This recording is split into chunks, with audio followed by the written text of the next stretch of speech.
we started international business with a motorcycle from racing of Isles of Man. So for Suzuki, race is core.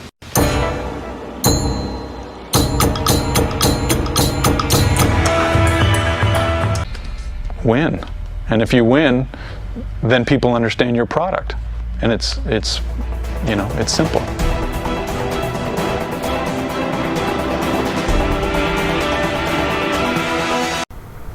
अस्सलाम वालेकुम दोस्तों, मैं एक बार फिर आपको हमारे चैनल वी द राइडर्स पर खुशामदीद कहता हूं।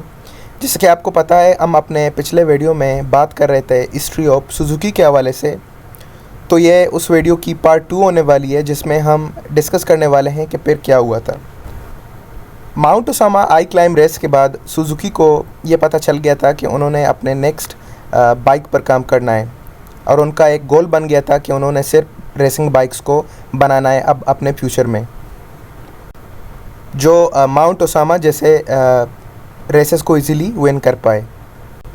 जब सुजुकी मोटर कॉरपोरेशन अपने रेसिंग बाइक्स पर काम कर रही थी, तो उन्हें एक अजनबी शख्स से मदद मिली जो कि अर्न्स्ट डेगनर के नाम से जाने जाते हैं, जो जर्मनी के कैपिटल बर्लिन से भागकर स्वीडन में आए हुए थे। जब सुजुकी की मैनेजमेंट अर्न्स्ट से मिली, तो उनको डायरेक्टली हायर कर लिया अपने कंपनी में, ताकि वो सुजुकी वालों को मदद कर सके रेसिंग बाइक्स बनाने के लिए। जब अर्न्स्ट डेगनर सुजुकी वालों की मदद कर रहे थे, तो उस दौरान दुनिया की सबसे बड़ी मोटरसाइकिल रेस होने वाली थी, जिसका नाम था द आलामेन टीटी।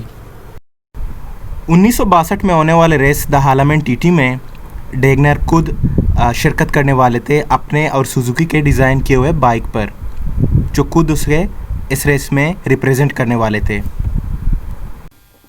और उस मोटर बाइक को नाम भी दिया गया सुजुकी वन द हालामेन। सुजुकी के बाइक्स अमेरिका और यूरोपियन कंट्रीज़ में बहुत ही मशहूर होने लगे थे।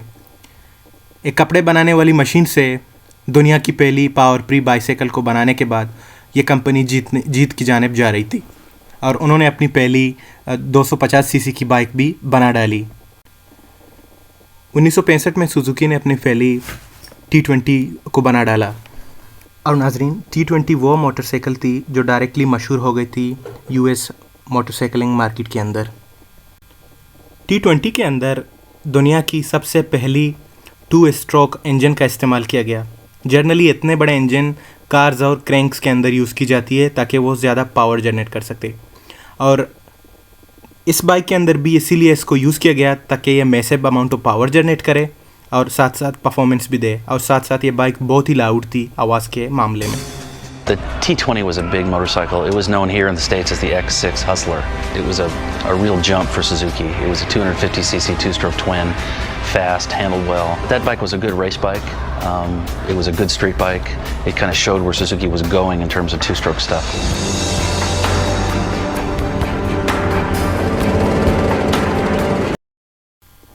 1968 में सुजुकी ने अपने सीरीज़ के बाइक के इंजन को डबल कर दिया, जिसको फिर लोग T500 कहने लगे, जो कि एक शानदार बाइक बन चुकी थी उस वक्त की, और वो 110 माइल पर आवर की स्पीड भी अचीव कर सकती थी easily.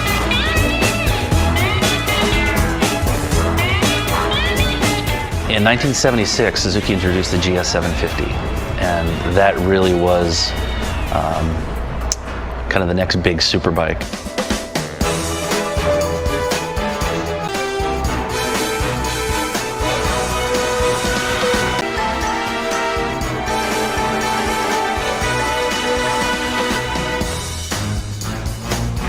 Suzuki's reinvention is interesting. I especially like the part where they went from 2 strokes to 4 strokes, because that was a big jump for them. But boy, they sure pulled it off, and they pulled it off right away. There wasn't a big learning curve for them. T500 को बनाने के बाद Suzuki वालों ने GS 750 को बना डाला, जिसके अंदर दुनिया की पहली 4 स्ट्रोक इंजन लगी हुई थी, जो बहुत ही कम नॉइज़ जनरेट करती थी और सिर्फ गैसोलीन पर चलती थी। और उसके अलावा यह बाइक बहुत ही कम नॉइज़ पोल्यूशन और पोल्यूशन क्रिएट करती थी इनटू द एनवायरनमेंट। 1982 में सुजुकी मोटर कॉरपोरेशन एक बार फिर लग चुकी थी एक नए बाइक को बनाने में। इस बाइक के इंजन को वो फिर से 4 स्ट्रोक रखने वाले थे और इसमें भी 700 50 सीसी का एक इंजन होने वाला था और 1985 में सुजुकी कंपनी कामयाब भी हो गई इस बाइक को बनाने में। सुजुकी GX 750R इस बाइक का नाम दिया गया और ये बाइक ने मोटरसाइकिलिंग इंडस्ट्री को हिला कर रख दिया क्योंकि ये बाइक बहुत ही तेज़ थी। Strokes were GS.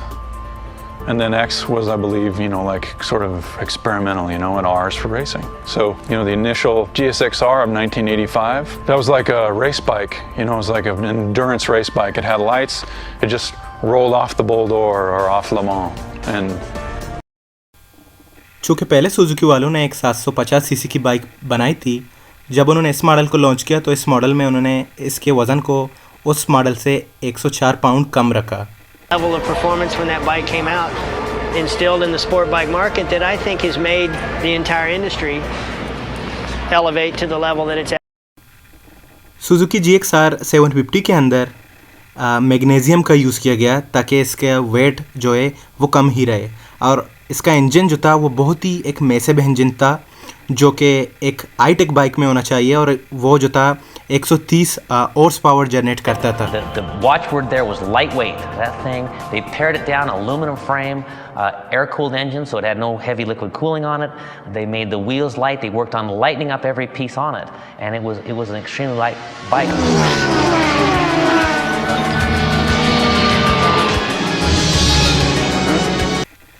GXR 750 जो थी वो सुजुकी एक बहुत ही बड़ी सक्सेस थी और एक बहुत ही बड़ी जीत थी रेस ट्रैक पर।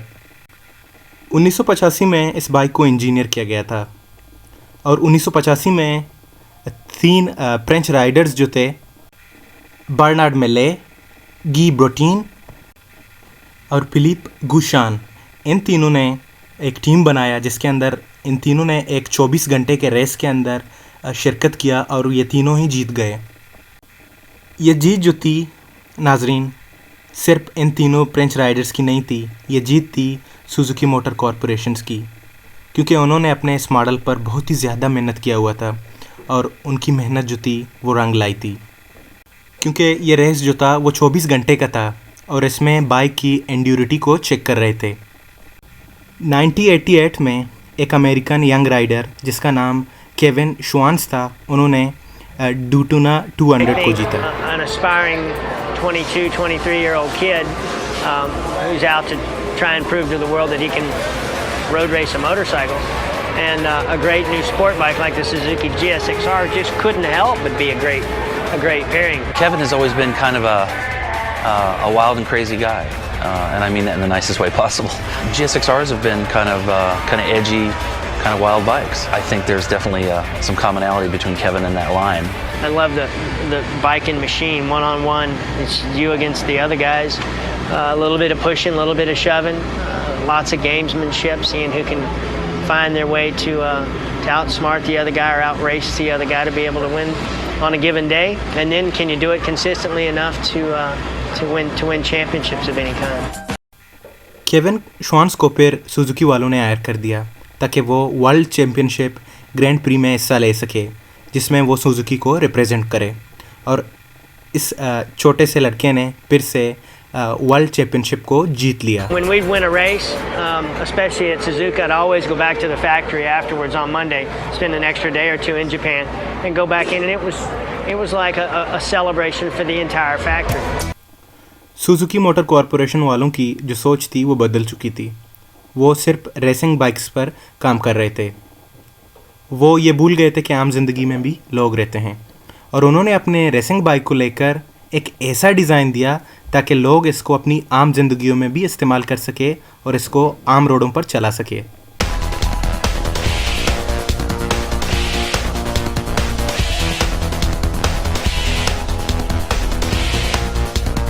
you just can't believe that somebody actually built this for sale because, aluminum frame and just looking at it, I mean, it was a racing fairing.